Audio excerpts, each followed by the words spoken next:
Okay, good morning, folks. I appreciate this is probably a little bit unusual, but we're trying to have a video presentation today.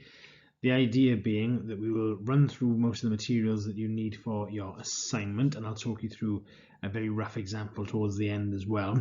And then we'll reconvene using Microsoft Teams, which you should have all had an invite for, and we can have a question and answer section then as well towards the end. So thank you very much for your patience. I understand this has been a very sudden change for everybody, so it's really appreciated that people are getting on board with this, and I do hope you're all being very safe as well. So first and foremost, obviously you're all following the rules, I do hope, and everyone is social distancing and staying away from each other, making sure that you are washing hands, catching coughs and colds, and avoiding touching your face as well. So this is a very serious incident, and we should all be taking it as seriously as we possibly can. Obviously try not to panic, but we are concerned about the welfare of all of our students, so please do make sure that you're looking after yourselves and loved ones, staying away from any gatherings, and just following all of the government advice. So you're very much in our thoughts at this very difficult and unusual time. So what are we going to cover today? So I do want to check in with everyone and just make sure that everyone is okay. So we'll go through this a little bit in Microsoft Teams. I'm not really sure what the turnout is going to be like. That's why I'm recording this first part, so you can watch it and then have questions, but also some people who aren't able to make the call can watch this at their leisure as well. In terms of the question and answer session that we will have, we'll try it depending on numbers by people coming up on camera and having a chat, but there is also a typing chat function where we can ask some questions as well.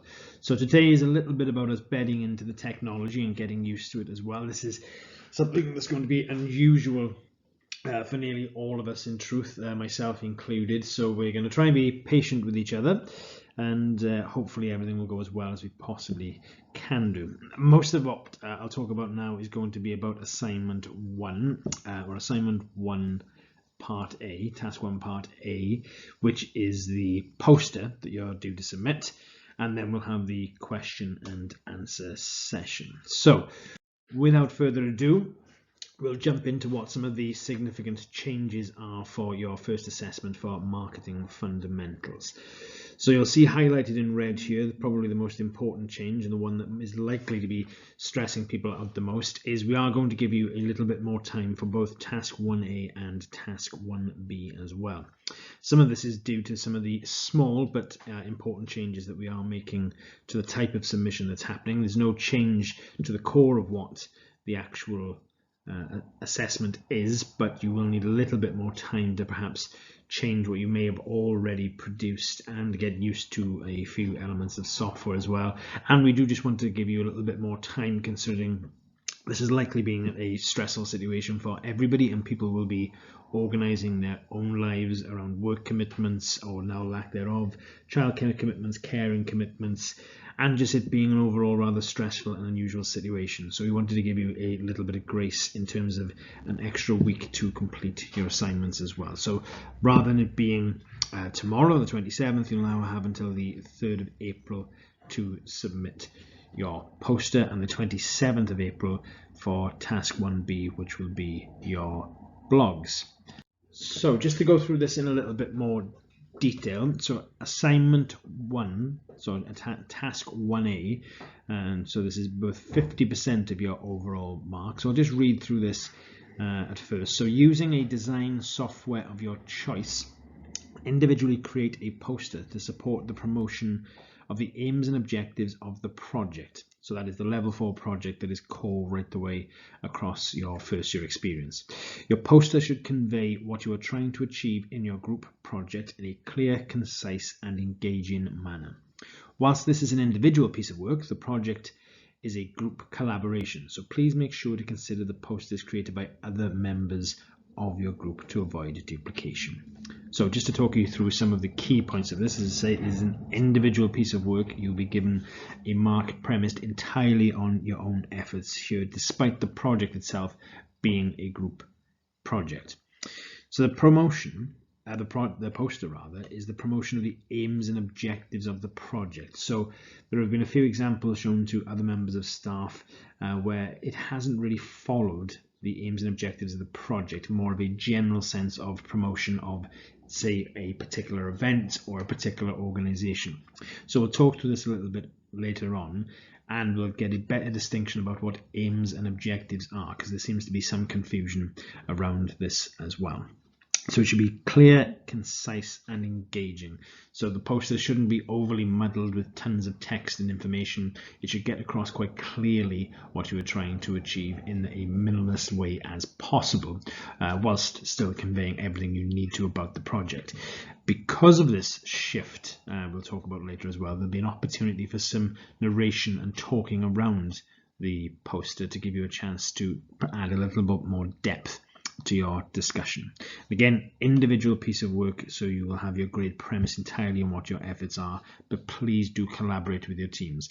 Now, I appreciate this is slightly more difficult than it might ordinarily be because of the coronavirus and the social distancing and, well, to some extent, lockdown that we're presently experiencing, but not forgetting you do have access to some of the university tools such as Microsoft Teams, which does make group collaboration very simple and very straightforward, and in some cases actually more straightforward and easy than it would ordinarily be should you be trying to make your arrangements to meet in person.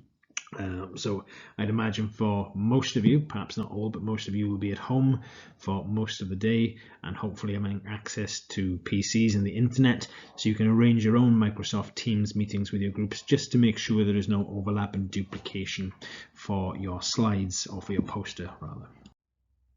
So just to talk you through the marking criteria very briefly. So as there isn't any literature, there'll be no marks given for engagement with literature skills, so there won't be any need for Harvard referencing, there won't be any need for citations within the poster. Again, this will just muddle and take away from the aesthetic of the poster. Again, we're trying to convey something that engages people as much as possible, so don't worry about engagement with the literature for this particular assignment, but these skills will be developed as part of task 1B later on. So knowledge and understanding skills. So here we've got 20% of your marks. So you need to demonstrate that you have actually understood what the assignment is about.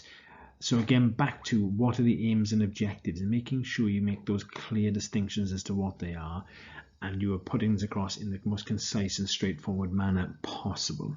Now, there have been some concepts and ideas that we've discussed as part of this process, and you will have a chance to talk through that as part of the narration as well. So it's the underpinning elements. So particularly to marketing fundamentals, you can perhaps talk about your ideas around the 7 Ps perhaps, or perhaps a pestle analysis that you took into consideration as part of the development of your poster, and how that might help you achieve your aims and objectives. So again, nothing for cognitive and intellectual skills here. That's not seen as a necessary element for this particular assignment, but there are some quite sizable marks for both practical application skills and transferable skills for life and professional practice. So for the practical application skills, this is utilizing the tools and models that we've discussed, then to put that into a practical outcome. So the poster itself is the practical outcome of this. The transferable skills, we are looking for something that is aesthetically pleasing, so it's well designed, and say professional practice, we would want something that engages people, provides them with perhaps some call to action or some response to the poster, or at the very least very clearly explains what you're trying to convey and get across. So if I just jump back a few slides, in fact, if we were to look at, say, this government poster, actually I can't go backwards, I have to continue going forwards, so apologies for that error there, but if you remember the government poster about catching coughs and colds and social distancing and washing your hands, clear, simple infographics, so we could see how there are some professional skills to be gained there as well. So what's different in terms of the poster that you would have been producing before? So we'd have expected you still to use some design software perhaps, or perhaps do this in pen and ink, or however you might want to do it in terms of creativity. But we would have also expected you to have stood in front of your poster with some of the academics, myself and Rachel included, and you would have explained some of the content around your poster. So Rachel and I would have probed you on some of the aims and objectives, how you're going to actually achieve them, and what was some of the work that went into the poster to get to that little bit more depth, feeling and understanding. So you would have had an opportunity, perhaps 5 minutes, to present alongside your poster. Most of it would have let the poster speak for itself, and it would have been questions rather than a presentation standing in front of a class, but there would have been some pushback on what you were actually trying to achieve. So obviously this is no longer feasible. It's not something we can do in the current climate. So you've made a very small change in terms of what you're doing now, an entirely digital poster. So the digital poster can be however you want to present it. So I've just shown a very quick example here on the right hand side of a typical infographic poster. So there are lots of different ways to produce these, but we'd also expect some narration and explanation, as you won't have the opportunity to answer questions on your poster. So I'll talk you through some of the processes as to how you can actually achieve that. So first and foremost, you're going to have to design your poster. There are a number of freely available softwares to allow you to do this, and they're very intuitive, simple, straightforward, quite easy to get used to. So ones that I've used in the past have included Canva, Adobe Spark and Piktochart. So Piktochart in particular, good for developing infographics if that's the road you want to go down. Adobe Spark perhaps a little bit more complicated than the others, and there's a steeper learning curve in getting to grips with this. So perhaps if you're not that confident with the IT element of this, you might want to park that one for the time being. If you are perhaps a bit more confident, please feel free to go down that route. And Canva, I would say, is probably the most intuitive and easy one to get to grips with in terms of actually pulling together the poster. So it's just a matter of typing in what you want to use in terms of images, backgrounds, and it largely pulls the poster together for you. So I'll show you an example of what I've pulled together in about 10 minutes as a rough idea of the sorts of things that we're expecting. But I found Canva perhaps the easiest one to use. You could, if you choose, to use something like Microsoft Publisher as well, or you could even just build a series of images and text boxes within PowerPoint itself. So the choice is entirely up to you. There won't be additional marks or lesser marks for choosing a particular type of software, but again, remembering that 50% of the marks are down to that professional practice. So it is important to get a good aesthetic for the poster. Just thumping loads of text into it is going to actually go against you in this case. So it isn't about getting as much information down in a written format. It is about conveying things in a pictographic way as well that's engaging and interesting to the viewer. So the number of different options, again, you guys may be familiar with some that I haven't included here. Feel free to use whichever you feel is the most suitable and whichever you think you'll get the most out of.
So I've pulled together just a very brief example. This is rough and ready. As I said, this took me 10 minutes to do using Canva.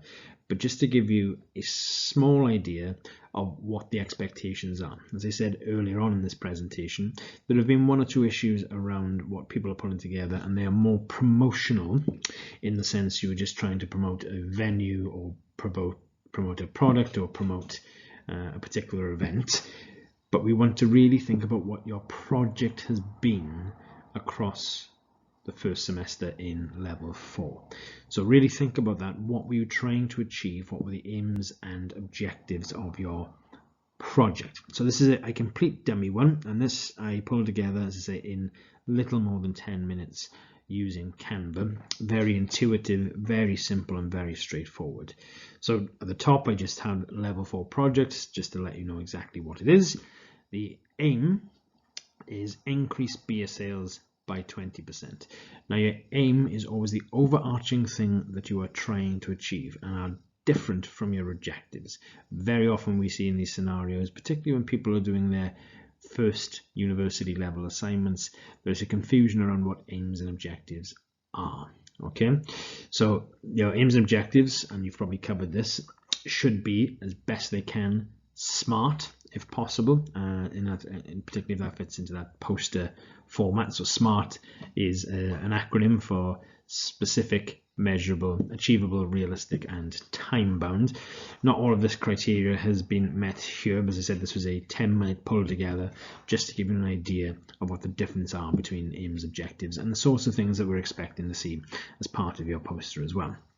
So obviously you would need to be more specific, because mine is just an arbitrary increase beer sales by 20%, but at least you can see that that is the overarching aim of my project. Here you would have to include for what company you were trying to increase beer sales by 20%, or let's say for instance you're working for a charity, is it increase awareness, but how much are you trying to increase awareness by, or are you trying to increase footfall into a particular store, whatever it might happen to be, but it needs to be an overarching aim, one that is specific, measurable, achievable, realistic, and time-bound.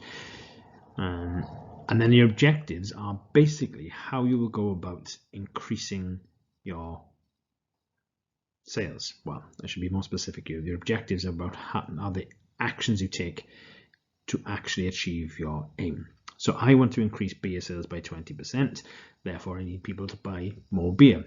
So I'd have a social media campaign. Now, as part of the narration for this, you could talk me through some of the finer elements of what your social media campaign would be. So here I've included some small graphics for Instagram and Facebook. You could talk me through then in more detail about how you would target people. What would the demographics be? So would you be going for people who are 18 to 25 on Instagram, and you would do this by posting twice a day? So we're getting into some really specific things here, and then we talk about that the program, the social media campaign on Instagram would run for 3 months, and you would really try and capture this around the Easter bank holiday, for instance, if things weren't as strange as they are right now. And then you could say we'd also use a Facebook campaign, and that's likely to capture an older demographic, let's say from 30 through to 45, for instance, and you could talk about how that would be different to your social media campaign via Instagram, say one targeting a different demographic, but the actual content would likely be different because you're looking at that different demographic who will have different interests. And again, you're going to start to pull in some of the elements of some of the academic work that we've done. So you could talk about your 7 Ps here, perhaps, in terms of what are you doing in terms of the promotion, or what is the actual product. Will you perhaps push more craft beers towards the younger demographic, and you might push more expensive beers to people who are 30 plus because they have more money available to them. So whilst the poster is this quick overview, we have an opportunity now for you to talk for 5 minutes about some of the finer detail of what you're trying to achieve. So the next point I'm going on to here is a Friday happy hour, and you can discuss why you think this is a particularly good idea. Say most people finishing work on a Friday looking to go for somewhere for a drink. You could say your happy hour runs between the hours of 5 and 7, because that's where you feel you'll get people in, and then hopefully they'll stay beyond this.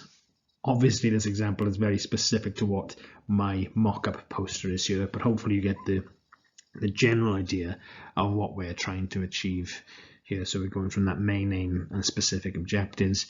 Pub quiz, you could talk about, see here for instance, an increase in pubs that are offering things like board games, or there's more to pubs now than simply beer perhaps, and people are going increasingly for a social interaction. Things might have changed. There are fewer pubs than there used to be, and different parts of pub culture attracting people in.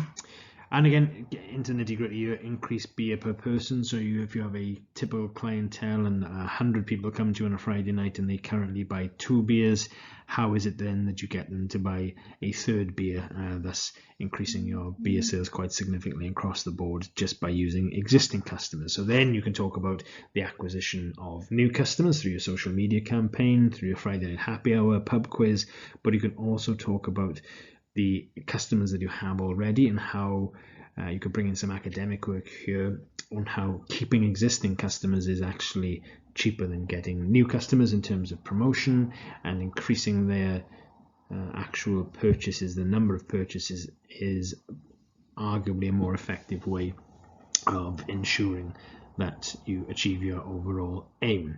So as I said, this was pulled together very quickly in Canva, very simple, very straightforward. Obviously you'll have more time to do this yourself, so I'd expect a higher order. I'd expect this to be perhaps even better designed than this rough and ready mock-up, but you hopefully get the principle of what we're trying to achieve. And again, this 5-minute talk through would literally just be going through each individual element, because there is no way that just having 4 or 5 points on anything is going to convey everything that you possibly want to do, and hopefully really engage with the project process. So this 5-minute narration, or 3 to 5 minute narration, will give you a chance to explain a little bit more to myself and Rachel what it is you have been doing, and we can get into some of the depth of the project as well. I think that's actually probably a good way to start with this, is some of the context of your project, and talk us through the design process as well. So Rachel and I will be less privy than some of the people that taught you in the first semester as to what your projects were actually about. So an opportunity to get this as clear and concise as you possibly can, and perhaps spend that first 30 seconds or so just explaining what the project was and the genesis of that project, to provide a little bit of background and context as well. So hopefully we've got a better idea of what we're trying to achieve in terms of this project. This is as part of this assignment, rather. As I said, it's worth 50%. The change isn't a particularly significant one. This is mostly about the mode of delivery. The actual assignment and the actual learning outcomes are entirely the same as they were before, so please don't panic about that. I'll be actually available all of next week.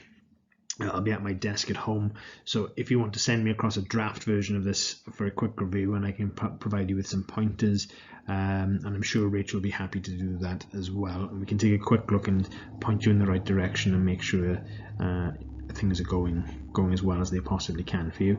If anyone's having any technical issues, exactly the same, please feel free to contact me either via Microsoft Teams or by email. You can send it across through either medium. I'm quite happy to discuss that with you as well, and hopefully we can take it from there. I'll make sure that I put some links up on Moodle for you, because obviously this would have been a different form of submission prior to this, so there'll be some links going up. And what I'll also do over the course of the coming weeks is update a lot of the information on Moodle. So I'll take off some of the stuff that is there for now. Don't panic about that. The idea of the change in Moodle is there will also be some narration and background information. So you're not just looking at my previous slides, which were largely an aid to my memory, so I would be able to talk you around things in class. So the context of those won't be particularly clear, because they're mostly simple images and a few bullet points. So I'll try my best to narrate over the top of some of my existing PowerPoints so you have a better idea of the context, and I'll also put up some more background reading for you guys, because this has changed quite significantly. I know from the past that a lot of the background reading that goes up on Moodle doesn't actually get read, but I'm sure now in quite different times, and you're all at home, and hopefully for your sake with a little bit more time in your hands, you can engage with some of the actual written material a little bit more as well. And I'll also curate some interesting videos, some TED Talks and the like as well for you to engage with. So hopefully we'll enhance this experience as much as we possibly can.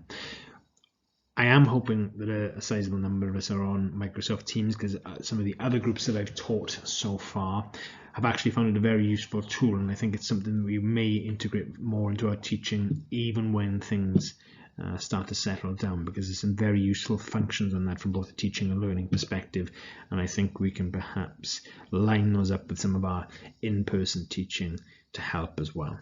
So I do hope everything is really well. I hope everything's good with everybody. So this video should be around about 25 minutes, half hour long. What I'm hoping, we should have convened at around about 11 o'clock. After having a chat, you should have watched this video, and we'll come back together at 12 o'clock in the same meeting room, 12 o'clock sharp, for a question and answer session, which I am anticipating will probably run anywhere between half hour and 45 minutes. And hopefully we can cover off all the bases for you then. The question and answer session, I should say, is to ask questions about the assignment. Just the first assignment on this occasion. I will talk you through the second assignment at a later date, and I'll put some video support information up both in Microsoft Teams and on Moodle in due course. But also the question and answer session we'll have today can be about just your general concerns or anything that's going on at the moment in relation to the coronavirus and the university support that is being offered. I want to make sure that all messages getting to you are clear in terms of what's happening. So if there's any confusion at all, please do let me know, and I'll make sure that gets reported to senior management at some point. We are very much on your side with this, and we are hoping that we make this as seamless as possible and still an enjoyable experience for you guys. And I'm also after any feedback at all about the online mode of teaching, because I want to make sure that for the little teaching that we do have left, as I say, initially we're hoping that this will be over within a few weeks' time, but if this does extend to some of the teaching post the Easter break, we want to make sure that you have all the support you need, and this is as engaging and as interesting a process as it would be if you were in a classroom situation. So if you do have any thoughts on how the online teaching can be improved to be more engaging, more interesting, more interactive, and just more worthwhile for you guys, please just let me know. So very, very keen to get your feedback. So thank you very much. I hope the video comes across well. I hope it's clear, you can hear me well, because I'm not really going to be aware of that until I get some feedback from you guys. And looking forward to catching up at 12 o'clock. Thanks very much.